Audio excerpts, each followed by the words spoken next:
দর্শক, ঈদে মুক্তি পেয়েছে শাকিব খান অভিনীত সিনেমা বরবাদ। ঈদের তৃতীয় দিনেও আজ সিনেমাটি দেখতে প্রেক্ষাগৃহে দর্শকদের উপচে পড়া ভিড়। এই মুহূর্তে আমি আছি মধুমিতা সিনেমা হলে।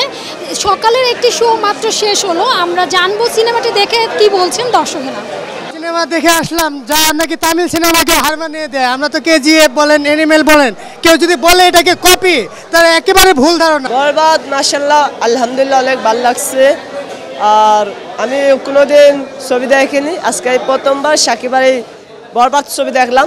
মন থেকে যখন ভালোবাসি, এছাড়া কিছু করার নাই। আই লাভ ইউ শাকিব ভাই। অনেক সুন্দর। শাকিব খানের সিনেমা এত সুন্দর সিনেমা, আমি যদি আমার মৃত্যুর আগ পর্যন্ত প্রশংসা করতেই থাকি,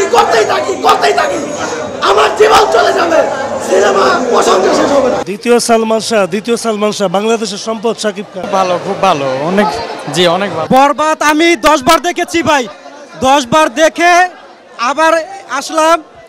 বরবাদ সিনেমা যতবারই দেখি ততবারই দেখতে মন চায়। ভালো লেগেছে, ভালো।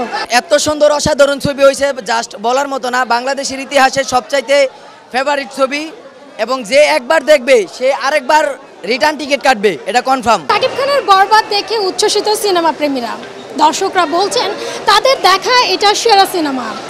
অনেকে আবার সালমান শাহের সঙ্গে তুলনা করছেন শাকিব খানকে। দর্শকরা বলছেন তিনি দ্বিতীয় সালমান শাহ। সম্প্রতি সিনেমাটি নিয়ে পাইরেসির একটি ঘটনাও ঘটেছে, কিন্তু এরপরেও সিনেমাটি দেখতে প্রেক্ষাগৃহে দর্শকদের উপচে পড়া ভিড়।